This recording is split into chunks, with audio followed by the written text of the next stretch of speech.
American musician and producer Rodney Little Rod Jones filed a lawsuit against rapper and hip-hop mogul Sean P. Diddy Combs last week. The lawsuit also includes defendants P. Diddy's son, Justin Dior Combs, P. Diddy's chief of staff, Kristen Coram, and several other individuals and record labels such as Universal Music Group and Motown Records.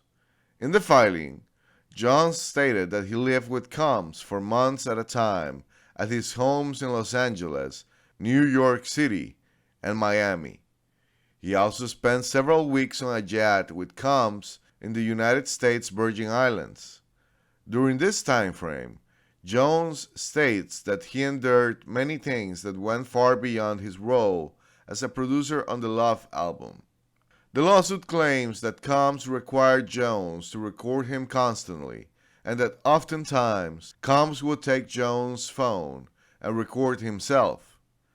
Because of this, Jones claims to have hundreds of hours of footage and audio recordings of the mogul, his staff, and guests engaging in serious illegal activity, including the use and distribution of ecstasy, cocaine, GHB, ketamine, marijuana, and mushrooms, as well as the displaying and distribution of unregistered illegal firearms. It is also alleged that P. Diddy provided laced alcoholic beverages to minors and sex workers at his properties, and oftentimes Christina Coram would ask her people to retrieve these drugs. Jones described Coram as P. Diddy's Ghislaine Maxwell. On September 12, 2022, there was a shooting that was reported as happening outside of a Hollywood recording studio. However, Jones alleges in the lawsuit that this actually took place in a bathroom and involved P. Diddy, his son, Justin Combs, and his friend, known only as G.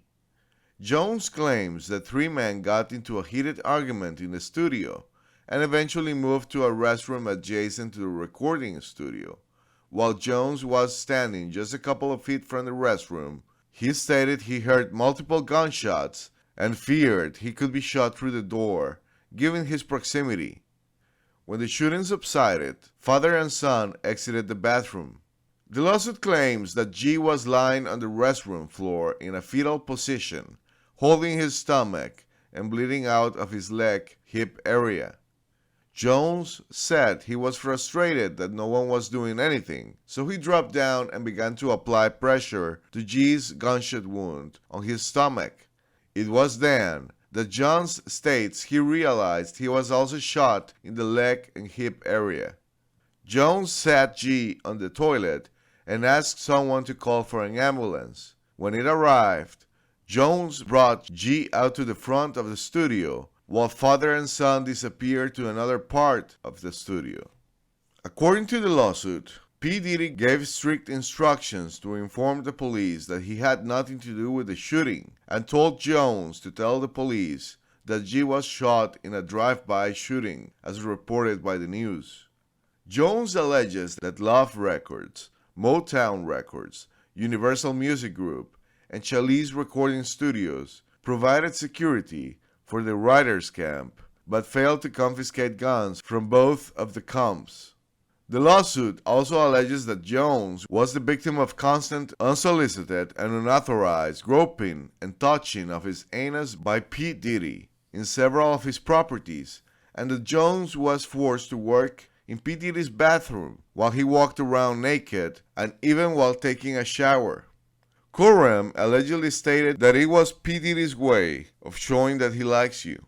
At one point, Jones claims that P. Diddy showed him a video of DJ Stephen Jordan, known as Stevie J, who has worked with Bad Boy Records, Mariah Carey, Notorious B.I.G., Jay-Z, and others, allegedly having unprotected sex with a Caucasian male.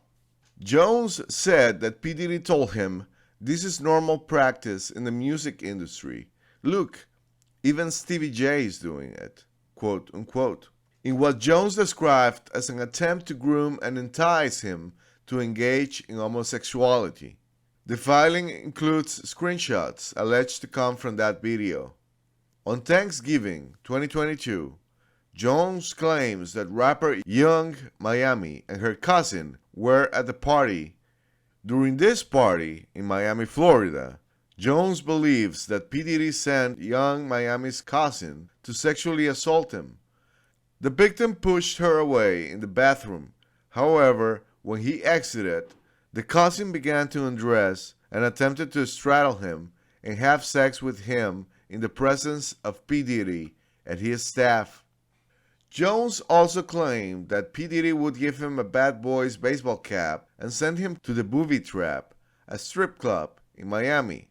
The ball cap was a signal that P. Diddy was in town and Jones was there to recruit. The victim states that P. Diddy would use his power and influence to intimidate and force him into soliciting and sleeping with these women.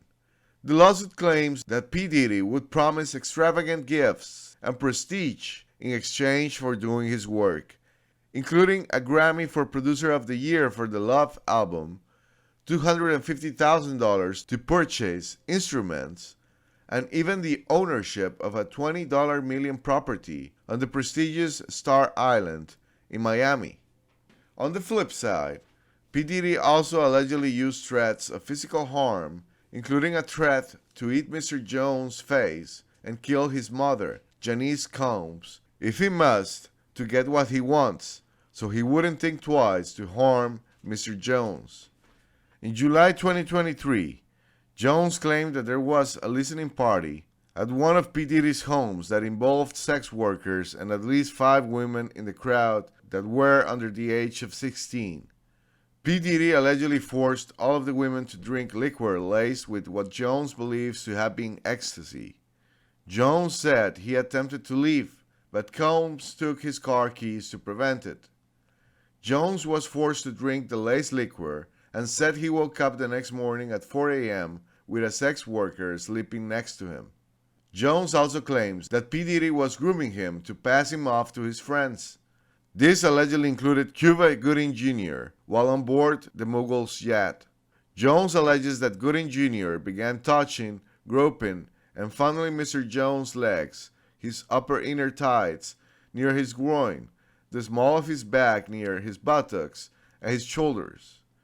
Jones said he eventually forcibly pushed him away.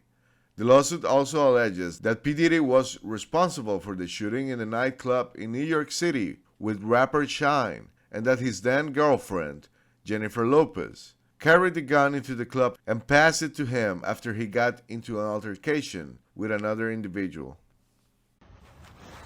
Hey, how you doing? So, here today about this latest lawsuit with the P. Diddy, Puff Daddy, Puffy, Sean Puffy Combs, whatever you want to call him, lawsuit that has come out involving the producer Lil Rod. So basically his last 2 lawsuits, or last 2 major lawsuits, the one with Cassie, she made mention that Puffy made her carry his guns into nightclubs and wherever they went. And he threatened her to make her feel like she had to do so. And while there were lots of things of importance, that stood out to me. And I'm going to tell you why. In this lawsuit with the producer Lil Rod, they were both SA'd by him and threatened and physically harmed. But in this lawsuit, he appears to be a very young producer to me. But he said something very specific. As a means of threatening him, Puffy said, that's why I shot up the club in New York back in 1999 and let Shine take the fall for it. Let me tell you why that's of utmost importance to me. Because I am the woman who he shot in the face in that 1999, December 27th, 1999, Club New York shooting. I have told everyone ad nauseum since then, even the surgeon who did the surgery, to take the bullet. I got shot in my face with a 9mm hollow point bullet called a cop killer. I literally have told everyone and never changed what I said. I watched him. I got pow-powed in the face. I watched him fire the gun. I've said it all this time. Even the surgeon who did my surgery to take out part of the bullet fragments that was aspirating into my lungs and try to remove as many bullet fragments as possible testified in the criminal trial that while they were putting me under, I was screaming, Puffy, pew pew me in the face. He testified in the criminal trial. It is in the record. They all knew he did it. Everybody knew he did it. But he paid off the club bouncer named Sharice and all these other people and the club owners with their video to hide the video. That's his MO. I told everybody that. This man almost took my life, has traumatized my life, has caused undue harm, irreparable damage to my life, lied his behind off. I've had all these youngins on the internet harassing me, swearing that I'm making it up that he did it. And look what he did to Little Rod. He threatened him. Oh, you don't think I bust my gun? I shot up the club in Club New York and let Shine take the fall for it. I shot them people. Well. It only took 24 whole years for it to come out. You see this tattoo? This commemorates me getting shot. It took 24 years for him to come out and say it. I've been saying it all along, but y'all pick and choose who y'all want to believe. Oh, baby, you ain't seen nothing yet. Love to everyone. You are just as Diddy as ever, and you look exactly the same always. You do not age 1 minute. It's ridiculous. Thank you. God is good. I guess so. To you especially. Oh, by the way, speaking of that, you were honored in New York. Yes. With the key to the city of New York. Yes. The mayor of New York. Now, which is great, and I'm sure exciting, right? It was fun. Yes. It was exciting. It was a dream come true. I'm from Harlem, New York, and it's like a neighborhood in New York, like you know Harlem, of course. Yeah. But to dream my whole life to just make something of myself, to be able to come back home and get the key to the city is one of my biggest honors. And a day in your honor also. Yes, a day in my Diddy honor. Day. Yes, Diddy Day. Now, not to. And that, by the way, and that's impressive, and congratulations, great. What I'm wondering is, why isn't your name on this? Why is the mayor's name on this? And why is there no mention of you on your key to the city? Also, how are you supposed to use this key? It's attached to a plaque here. Let me tell you something about this key. It's very go ahead. important that shout out to Eric Adams, that he actually has his name here, because this really gets you in there anywhere. Does it? I actually tested it. I was just walking around. I'm like, Where'd you hey, go? it's Diddy, what's up? I got the key, let me in. The nigga Puff was like, first he was amping him to get stopped. Then he was like, so when we gonna get the chance to kick it, like we could just hang out, nigga. We gotta kick it. This is Puff. Okay. He telling me we gotta kick it and shit. And he was like, why don't we go shopping or some shit? I mean, I pay for it. And I was like, what the fuck this nigga just say? I got the fuck away from him because I was like, this nigga fucking this nigga just tell me he'd take me shopping. And this is shit that goes on. But this is a little fruit. Puppy's a fruit pile. It's a fruit pile. Trust me. You see these little weird ass pictures and shit like that out there, sitting out there for no reason. You don't see accident pictures when we like kissing niggas. Like that doesn't happen by accident. You know what I'm saying? Like, I'm telling you. I'm telling you. Look. Later you gonna find out a little shit that I be saying be real. Do you understand what I'm saying? Man, listen. I'm trying to tell you the truth. But the truth, sometimes it hurts. Right. It hurts people and they don't want to hear that shit. But I'm trying to tell you, nigga asked me, could he take me shopping? And it fucked me up because I'm looking like, what the fuck did this nigga just say? I want to take you shopping. I got a bankroll out this motherfucker. I want to take you shopping. Why? Because when you walk around looking so motherfucking good, I want to feel like, God damn it, that motherfucker with me. That's all I want to do. That's all I want to do. But when a nigga tell me he want to take me shopping, what the fuck is the matter with this nigga? Wait, hold on. But where was this at? This was at the wedding. Nah, and Chris, Right after the wedding. I'm beefing with Steve Stout, and Puff is telling you he's gonna take you shopping. After the shit was over. Swear to God. Swear to God. Everybody gonna want to be at Chris Lady's wedding right now. Everybody gonna be like, yo, I was there. What? And I'm bugging because look, while they was sitting there at the wedding, like I'm like this, look, because you know they hit. Right. Both Stout and Puff. Okay, yes, they They fucked the Veronica, the girl that Chris was married. Whoa, this is awkward. We did not know that. So I'm sitting there like, what the fuck kind of shit we got going on? Oh man, Goddamn, like my own little. I guess our angel alert shit. I know, you supposed to jump in like chill. I was gonna follow, son. God I'm still the follow. It is what it is now. You gave me alcohol. Listen. Did we take that shot already? No, but this is the kind of awkward shit that was going on at the same time. Damn, so I didn't know I'm that. sitting there looking, going like, what the fuck is, okay, maybe this is one of those things where because I'm from the neighborhood, I don't understand what's really going on, right? And it was just his own little thing, like, Chris didn't give a fuck. I guess it was have everybody here so they know I'm secure.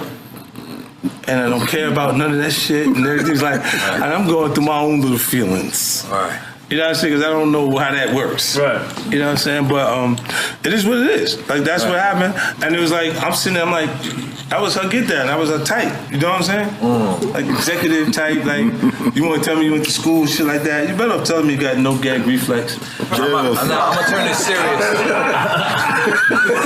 don't know if I'm bringing that up. Now, Fifth, when you continuously call Puff gay, does that affect your relationships in Hollywood? I don't call him gay. I said, Let me read it, Fifth. Oh my God. Sorry I can no longer help you guys. Soon you will all be gay and happy. You are all now left under leadership of Puffy Daddy. Report to the nearest rainbow. Dinner Thieves in theaters January 19th. That's why Dinner Thieves guitar. He said gay and happy. No. I'm just saying to you, look. You always say Jackson like, that's why I get invited to Puff Party. That's the reason. Listen. I'm only saying that because of the what's the name interview? Nori. The Drink Champs. Yes. What's going on, my brother? How you Oh man. Yo, it's Groove here? Happy birthday. Yeah. Happy birthday to you. Woo! Happy birthday to you. Woo! Happy birthday. It's fabulous. The only nigga that got the name that I want. It ain't gay. Happy birthday to you. Thank you, my brother. Yeah. Let's take a shot for that, boy. Hold on, my mouth a little dry. Let me drink some more. Okay. But No, it's your show today, Daddy. No. The one thing I've been no, you got questions? Okay. Groove. Come here, Groove. Yeah, fat. And when he do it, he says things, he doesn't even know what he's saying is like fruity. Fab told me to floor your Fifth. Hey, yo, Rastafari. Hey, yo. Fab walked in. Don't do that. Yeah, that's what I said. That's why I said let me pick it we up. was talking to That's why I said I gotta pick it up from right there. This why I gotta pick it up from right there. Look at this nigga. Fab did Groove. Go ahead. No, Groove. Killing. Boom. Come tell the story. Groove, we're intoxicated. Listen. Oh, Groove, you helping me build that beautiful, nice guy, Rastafari brand of yours, huh? I come see you, in, man. I'm walking in at that hallway right there. Bag at Mr. Lee. Yeah, I love this drink. Where you put my with you. I bag like at? when you like this, Daddy. Yeah, where you put my bag Daddy, at, I like Mr. when Lee? you It's scrambling right here, and it's right scraping here. for shit. No, I got I notes like and that. shit. I'll be practicing. I got Yeah, notes there you and go. shit. Got your notes? Okay, yeah, I'm not gonna go over that one. Make a wish. That one. Just blow it out. It's your birthday every day. Every day's your birthday on Drink Champs, goddammit. I'm in. Okay. We ain't fucking with that. I got notes now. I'm trying to get my life together. I want to taste the vegan Yo, cake. Fendi, what's going on? You know what I'm saying? Like, he said something fabulous and he goes, but me and you, we ain't party. Like, we need to party. No, but me and you ain't never really party, you know what I'm saying? What is you talking about? What is he talking about? That's the kind of stuff that when people say that to me, I get a little uncomfortable. I get uncomfortable. Like he said something to me one time, a long time ago, at Chris Lighty's wedding. He told me he'd take me shopping. I looked at him like, what'd you just say? Let me move, man, before I do something. You're gonna make me mess up the wedding. Oh, that's a nice gesture. Let me get out of dude, take me. That's what a guy says to a girl. But you've been getting out of over a decade. I remember when you said the top feels so much better than the bottom. Yeah, I've been saying this. You've been consistent. Can we all go? Can I go? When you see Jadakiss put his head down like, while we stuck here right now, and the cameras is rolling. Everybody see. Don't make like it's just me, man. Puffy do some like a little fluffy stuff. Now you guys are all in some hip hop beef, okay? Nah, Gerard ain't got nothing to do with this. What Puffy said Gerard got like, I don't know what Puffy said about what he want to do with Fabulous has nothing to do with you, Gerard. Just vibe, like just see where I look miss back on me? where I became. Did you miss me though? For real? Because it seems like a thing. I miss with this partying birthday with party, Puff, man. But I'm talking about for your birthday. Huh? Why won't you party with me for your birthday, man? Gerard has no idea who Fabulous is. Pablo and Gerard are now spell involved in Fabulous, this. Gerard. Gerard, spell Fabulous. Gerard, spell Fabulous, Gerard. Spell Fabulous. Do it. Well, it depends if you're talking about Fabulous. But does it ever affect your relationships in Hollywood? They're like, fifth stop, you No. gay bashing. It doesn't, because they know that I'm poking at what he's saying. And plus, I'm a rapper. Don't give me mogul, because when you get mogul, you get in trouble. There's new standards. I kind of feel like people. I'm a rapper. I kind of feel like people know what comes with 50. Like they kind of know what comes with you. Right, it's because it's been very consistent. So you can't come to me and say, "Why did you say this?" when I've been saying this the entire time. Like Google me. Huh? Yeah, Yeah, like Google. Google it. 150 times I said that. Now let me ask you guys this: when you finish filming for the. Come on. No, this is me and you. Oh, I need a shot. Yeah, I got your shot, This bro. mine? Okay. Yeah, I just had I'm to in. see. It's all together, me and you. Eyes. Eyes. Eye to eye, baby. Eyes. Let's do it. Spilling it all over. Eyes. It's going down. That's that French vanilla? Yeah. I was not there. Make some noise for me being there. Make some noise for me. Hey, yo, so Ray J came with me. Discovery. I'm doing something presently at the moment. Okay. And I need to break out. Okay. And I don't want to be rude, you know. No, I just you're want to not stop rude. by and give love. Yeah. Love. Niggas need to stop cooning right now. It's an emergency situation. Niggas need to stop cooning, including myself. You know what I'm saying? Nothing off me. We all need to motherfucking get focused and get this money. As soon as you turn 16, you know what I'm saying? I'm gonna let you rock this every time you come to LA. Yeah, this will be yours. So every time you come to LA, it's a little dusty, but you know, I'm completely front shot it. Man. That out. Minute. Woo. Okay. Okay. All right, so I'm gonna be driving this next year. Yeah, when you get 16, you come down there, you gotta, you know, wear your seat. I mean, I'm 15. You could ride in the passenger seat. I got my permit. Not yet. No. All right, 16. You're not ready. 16. Let's slow down. Let's slow down, Josh. Okay. Right now, he's having 48 hours with Diddy, him and his boy. They're having the times of their lives, like, you know, where we hanging out and what we doing. We can't really disclose, but it's definitely a 15-year-old's dream. You know, I have been given custody of him. You know, he signed to Usher. I'm signed to Usher. I had legal guardianship of Usher when you know he did his first album. I did Usher's first album. I don't have legal guardianship of him, but for the next 48 hours, he's with me. So and we gonna go full crazy. What's up, man? You good? I'm good. How are you? All right, young brother, everything's good? Everything's Selling great. out arenas and everything? Starting to act different, huh? You ain't been calling me and hanging out the way we used to hang out. Well, I mean, you try to get in contact with me, you know, through all my, partners and whatnot. Mm-hmm. But you never really got my number, so. Right, My okay. number? Hello, everyone. Until further notice, I would not be performing at any gigs or anything like that.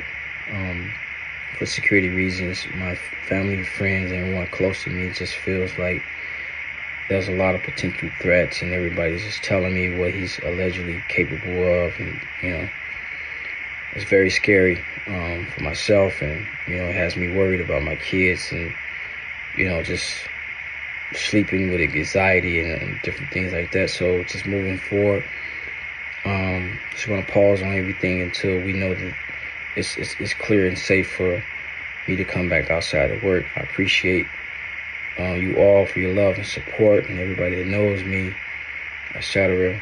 Thank you so much. Love.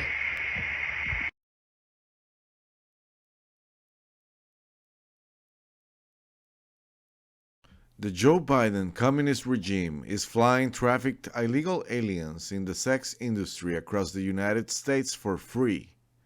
These trafficked folks can fly an unlimited amount of times at the expense of the American taxpayer.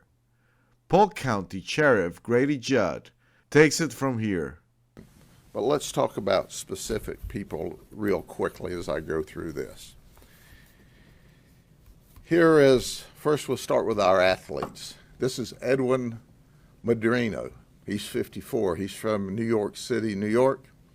He's self-employed, according to him, as a volleyball tutor.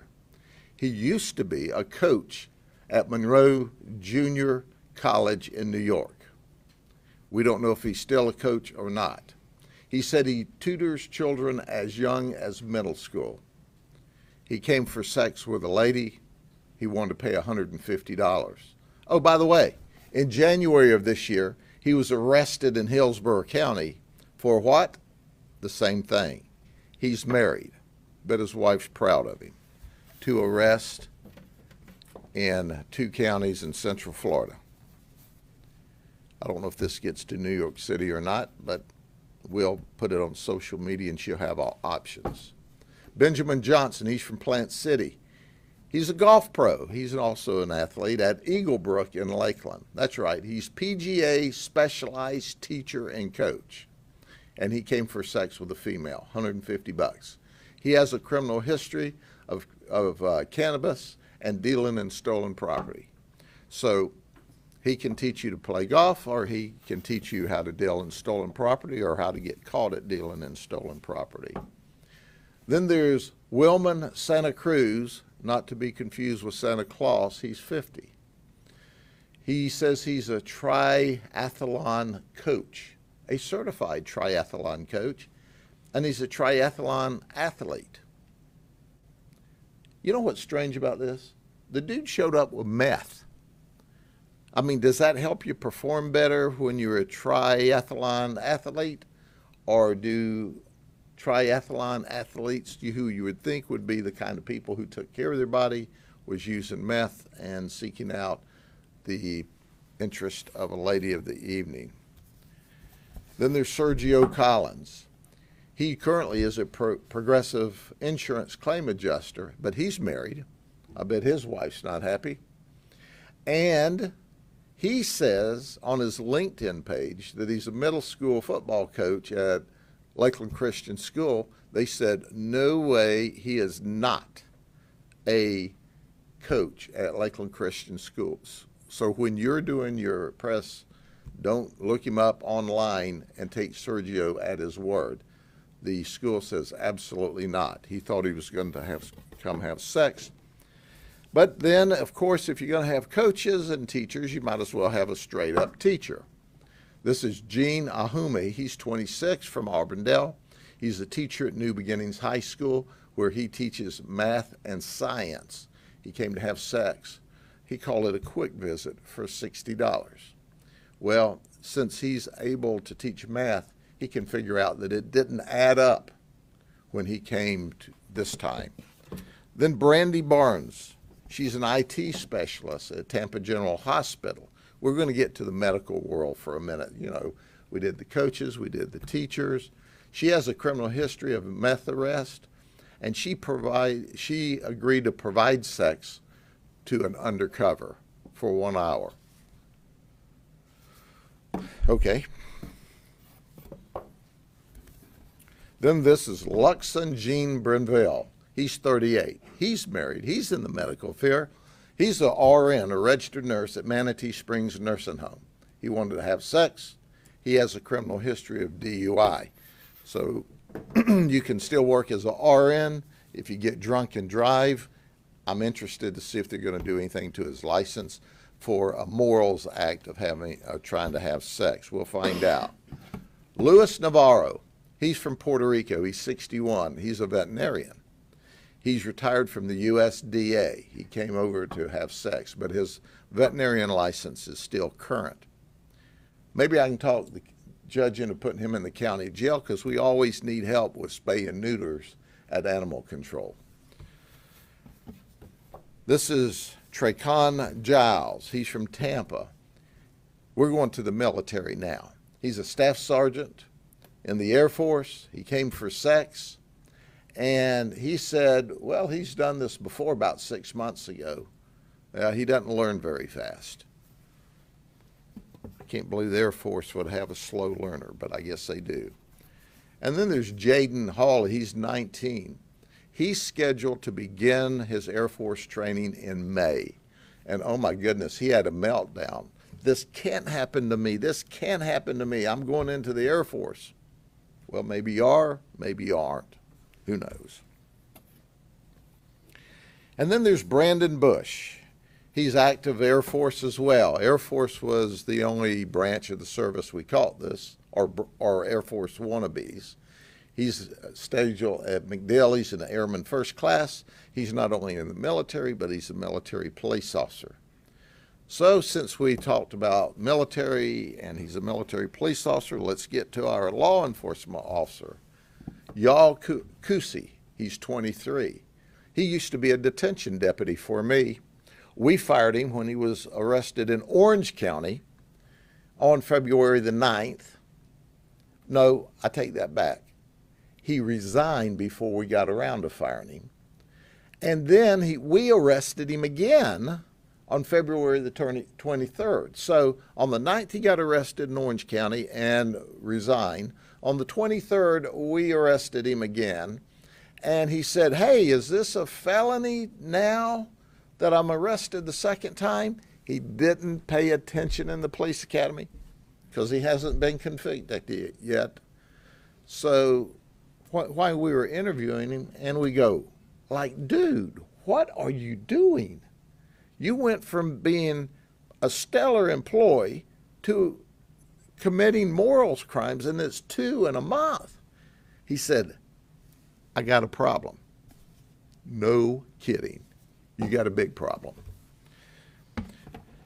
Then there's Alex Everett. He's 34. He says he's on disability. He doesn't work, so that we're paying him to do things like have sex. He called it a quick visit.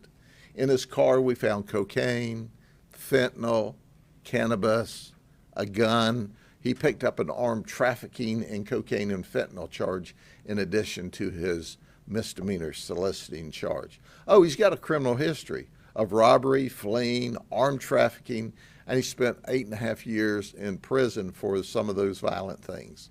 He says he's on disability. He's not disabled, folks. He's able to commit crime. And if you're able to commit crime, you ought to be able to go to work. He just doesn't like to work, obviously. And then there's Joseph DeBello. He's 46. He's from Wildwood. He's married. He's a plumber. He also said, let me see if I can find it here. He also said that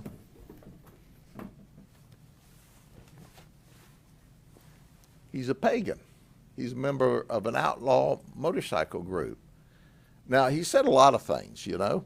They said he, by the way, he was super nice. He's a relatively new member of the pagans. And he explained all of this. He was very proud of his outfit. They call it colors. See, we asked him about this, and he said, well, because I have this safety pin here, we thought maybe it was for big underwear or something. He said, when you have it like this, you're sending a message to all the other different motorcycle gangs that you're just passing through and you're peaceful and you don't want any problem. So he had his diaper pin, so he didn't want any problems, but he got problems. But he told our undercover, you see, there's rules about this jacket. The rule is that, well, no one is supposed to touch this jacket, okay, but the member, you see. No one.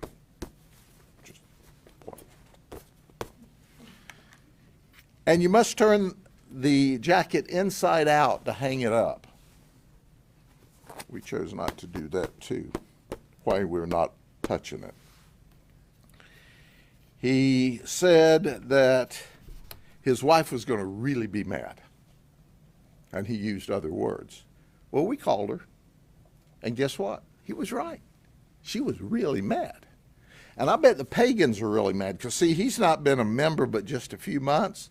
And here, now he's disparaged them, and the cops have one of their jackets, and they've been handling it.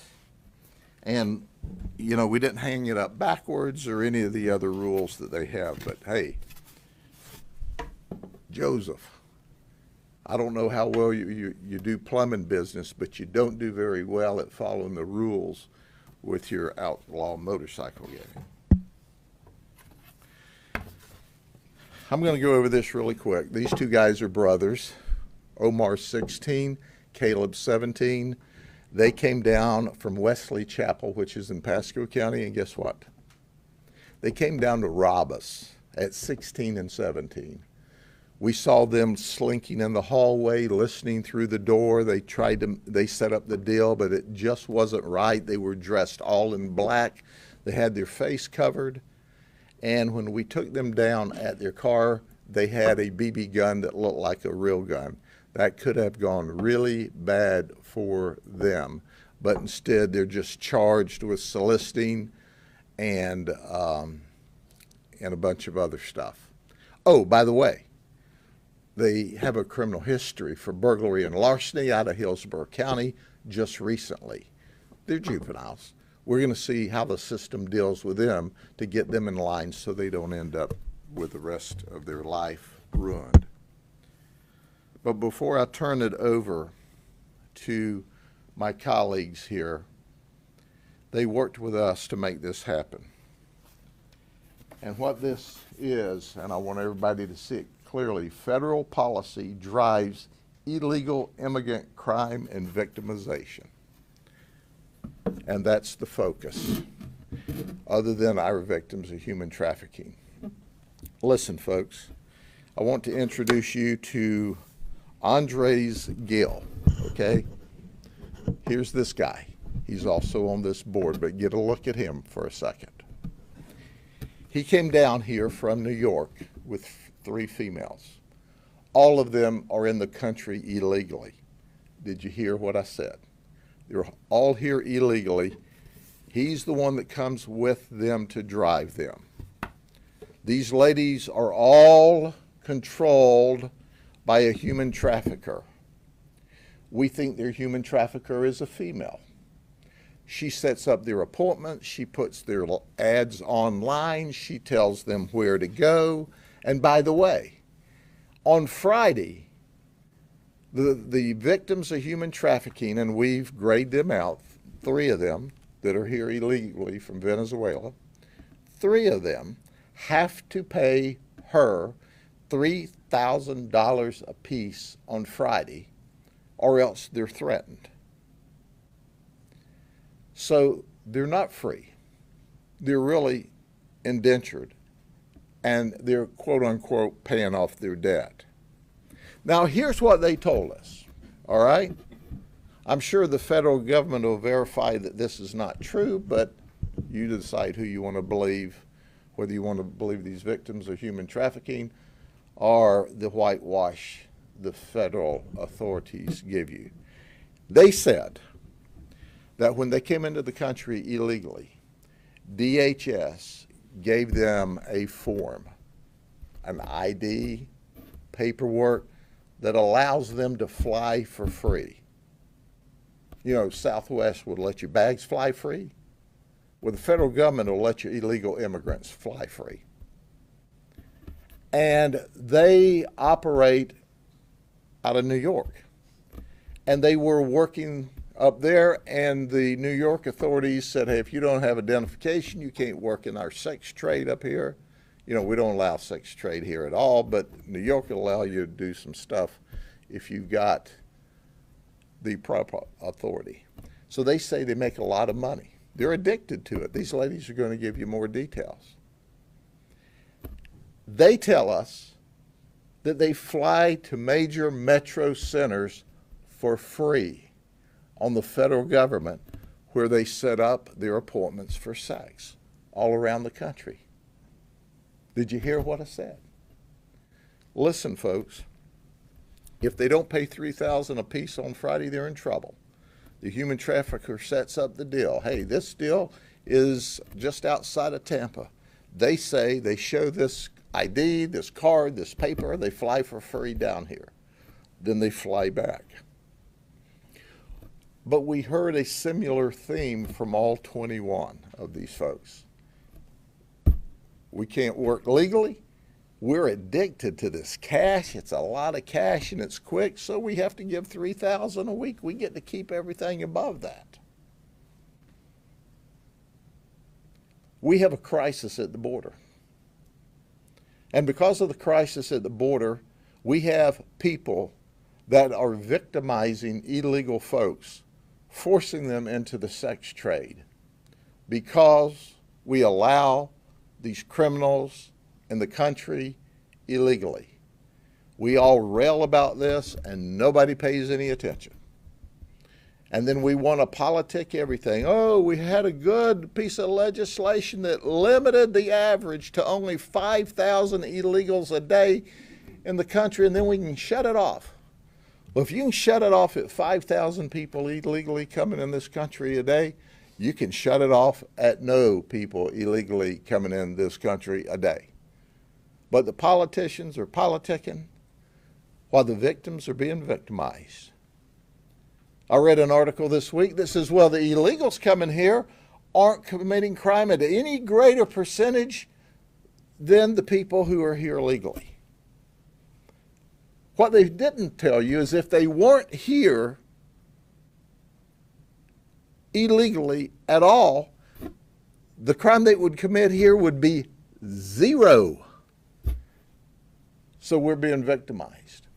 But that doesn't make any difference on the national level. You see, because they sit up there behind their gated communities and in Congress, and they play politics back and forth between the two parties, while illegals are victimized, citizens are victimized, children are victimized, and you got this goofy-looking kid here who's making sure that they come up with $3,000 a week apiece, and he's here illegally.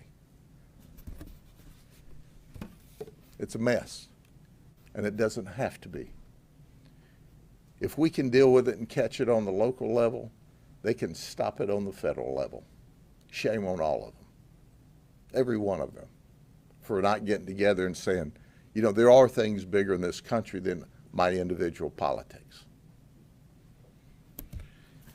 To complement the issue, James O'Keefe's latest undercover reporting in San Diego, California, exposes another illegal immigrant safe house hotel operated by the government, nonprofits, and Ramada hotels.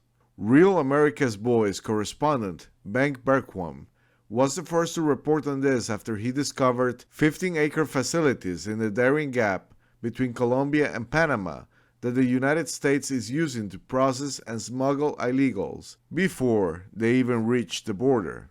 I am standing here in San Diego at the Ramada Hotel here, which has been converted into some type of illegal immigrant compound. We have illegal immigrants in the hotel room opening up the curtains, looking at us here. So right here you can see all of the pallets of water. They've got a lot of water. The NGOs, reportedly Catholic services, reportedly Jewish services, funding this compound. Now, I went to the front gate posing as a pest control guy and spoke with the manager of the facility. We're in front of the Ramada Hotel, converted into illegal immigrant safe and hold. San Diego, Ramada. We're going to infiltrate, get inside, see what's going on. I'm with the pest control unit here.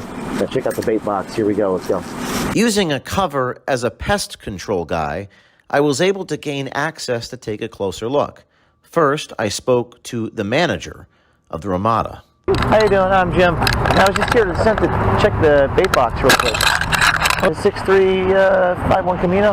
Yeah. Your name, sir? My name is Fonzie. I'm the general manager. Fonzie? Yeah. You work with the Ramada here? Yeah, I'm the general manager. Behind the gate, we got visual access to the back of a whiteboard that listed all the names of the people who run the facility. We intend to call every single one on our Wednesday show on the inside, and we're putting their names that we can make out here. You can see an email, sandiego.sitelead@dss.ca.gov, which is the California Department of Social Services. UCSD, University of California, San Diego. We saw people inside from the university helping transport illegal immigrants. And CCDSD, that's the Catholic Charities Diocese of San Diego. We also saw 3 names from the Catholic Charities: Cassandra Castellanos, Carlos De Leon, and Cynthia Delgadillo. We got families inside. We got babies inside.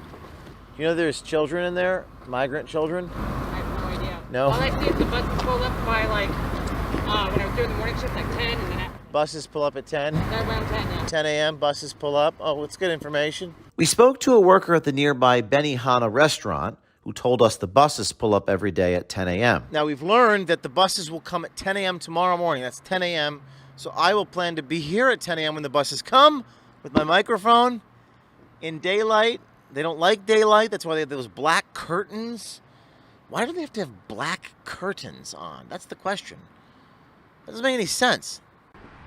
So here's the bus. It's Charter Up. That's that company that we talked to you about in Arizona. We got our undercover Caesar engaging with the bus driver right here. At 10 a.m. every morning, they disembark out of the Ramada and they get on that bus. So we're just waiting for that to happen. And once that happens, and once they start loading up the bus, we're going to go up there and we're going to talk to these folks. ¿Está esperando que salgan la gente? Sí. Oh, ¿y de aquí para dónde van? Vamos para varios lugares, pero ¿usted ¿Mande? vive aquí o trabaja aquí? Sí, trabajo aquí, estoy esperando que mi turno empiece. Ah, sí, para salir, sí, nos llevamos al aeropuerto, ¿no? Ya me da miedo cuando alguien se me acerca a preguntarlo porque hay unos que vienen bien enojados. Y a mí me han grabado, no, también han ido de varios lados. Me han grabado y me han dicho cosas. Ah, pues esa gente hay que ignorarlos. Y yo, la verdad, yo como no entiendo todavía cómo está todo, yo nomás vengo a andar con mi trabajo. Un día son estas personas, otro día son otras y pues parte del trabajo de nosotros. Sí, pues la gente debe entender que todos tenemos que hacer nuestro dinero. Ya de política y eso yo no sé. Sí. Ni los emigrantes que ellos están en la propia zona saben por qué lo están haciendo. Sí. Todos tienen sus ideologías, pero realmente no saben por qué. Sí. Cada quien hace su dinero. Sí, claro. Uno viene a ganar su dinero y irse para su casa y ya. ¿Cómo se tardan en salir? Sí. Sí. Poquito aquí parece que a las 12:30 o 1 están listos. Aquí adentro es en los 20. Sí, 21 me dijeron, ¿no? Sí, 21. Sí. ¿Y usted está como en lo mismo o no? Prácticamente por ahí lo mismo. ¿Y esa chamarra se la dieron en el trabajo? Sí. Tamariz. We learned from the bus driver's uniform that Damaris is the name of the company that transports the migrants, even though the bus says Charter Up. When the hotel spotted us, they were unwilling to let the migrants leave to load the Damaris bus. Ubers and taxis then went through the gates and began picking up mostly Chinese migrants. I spoke to one of the Chinese men who told me they crossed the border illegally. Are you Chinese migrants? Yes. You are Chinese migrants. Okay. Did you stay at this hotel? Yes. You did stay at this hotel. Your son and you were in this facility. How much did you pay to get into the country? Did you have to pay a fee? Free. It's free. This is free? Yes. Well, it's not free. It's money's coming from the United States government. How did you cross the border? You crossed the border. Yes. You walked across the border. Yes. At a certain point, the security guards from something called Eagles Point Security Services became belligerent with us. One security guard manning the front gate Saturday morning was worth noting because he said he knew what was happening inside the facility, but he wouldn't say. He also said he made more money than us. The man, whose name is Rashid Shelby, appeared different from the others. He was clearly torn about what he was doing. His 1,000-yard stare was visible to everyone, and you could see the sadness in his face. What's happening inside that facility? Yeah. You do? What's happening inside that facility? You know what's happening in there? Do you know what's happening inside that facility? Yeah, everybody knows. If everyone knows what's going on here, can you just tell us what's going on? You know what's going on here, bro. No? You said everybody knows. What does everybody know? You wouldn't be here if you didn't know. Just, can you say it? Say it out loud. Can you say it? Please. You should be going to talk to the governor. I should talk to the governor, did you say? The governor of California? Yeah. Do you think the governor of California wants to talk to us? Hey, well, you're... It doesn't affect you. Why are you protecting that? What do you mean? Why are you a security guard protecting what's happening inside that facility? Why are you here harassing us? Because of something called the First Amendment, the public's right to know. Well, go ask the governor. He got all the questions for you. Ask the governor? Yeah. How much do they pay you? More than you, bro. More than me? Okay, good. Congratulations. Does that feel good at night? When you look in the mirror? It does? Did you know that 1 out of 10 kids get trafficked? Did you know that? Did you know that? That 1 out of 10 children get trafficked sexually with this human trafficking. So the security guard just said that he makes more money than me. That's what it's all about there. It's all about the money. At night, we continue to try to talk to these Eagles Point security guards. Can I talk to you for a minute? Can I talk to you for a minute, please? Yes, hi. What is going on here? La cámara. Soy periodista, investigación. El niños en esto. Oiga, habla español. What did he say? He said, wait right there, don't move. He told us, the security guard told us to wait right here and not move. Let's walk with him. Follow me. He told us to wait right there and not move. That's what he told us. We're walking around the perimeter of the hotel. We're going to try to talk to some of these security officials and find out what's going on inside this facility here. One of the other guys, Ali Malik was his name, on the east side of the property, was trying to cover up with the curtains. It was very strange behavior. Officer Ali Malik, that's A-L-I-M-A-L-I-K. Could you get his badge number, please? Sir, there's a facility with children in here, sir. Talk? You were talking about something. Keep talking, okay? Yeah, I'm talking about how there's... Keep talking. Excuse me? I hear you. Sir, there's children in there. Kids. Do you know that 1 out of 10 get trafficked? May I come in here? What's that? Isn't this a hotel? Can I get a room? What facility is this, sir? Excuse me? Excuse me, are you trying to get me arrested? Are you gonna arrest a journalist? Are you gonna... Jesus Christ, man! Come on! Are you gonna get me arrested? Watch your step, bro. You think it's funny? You think it's funny there are children in there? You think that's funny? What are you talking about? Are there children inside the facility? Are there children inside the facility? Talking about the women and children inside the facility. Are you making that up right now? Am I making it up? See them with our plain eyes. They're You think visible right from the friggin' parking lot. you are laughing at the women and children inside the facility? What is funny about that? Are you going to shoot me with the gun? Are you going to shoot me with the gun? And I've been told that by that security guy putting his hand on his, what did you say? He put his hand on his gun. He could have his guard card could be pulled. We'll look into that. No hablo español. No hablo español? He thinks it's funny. He had his hand on his gun when he was walking towards me. He had his hand on his gun. He was laughing about it. Why are you hiding? Are you not proud of what you do? What are you afraid of? What are you so afraid of? That was Malik, the officer, speeding away. He's speeding away real fast. That guy wanted to get out of here. They're bringing in the backup. They're bringing the backup. Why do you have black coverings? What is that about? I don't know. Do you know what's happening inside the hotel? I don't know. You don't know? Yeah, just doing my job, man. So you block. Yeah, are you following orders? You're blocking that. Are you following orders? If he doesn't get off the property, you can spray him legally. You can spray him legally. Go ahead, spray me. Spray all of them. Go ahead, spray all of them, he says. He's the gentleman on the motorcycle. Spray all of them, he says. I know who he is. His name's Javon. Javon? Hey, Javon just said he wants to spray me. What is he talking about? Spray him. Pepper spray? Are you going to spray me or what? Javon Jones, we got his badge. There he is. See it? That's Javon Jones. That's the guy on the motorcycle. We're really passionate about this issue. We think transparency is important. And we're not going to leave here. We have a right to stand here. This is a public hotel. It's a public highway here. We need accountability. And we have officers who want to pepper spray us, push us out of the way, but we need accountability. Hey, Jamal, how you doing, Jamal?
Is a gift.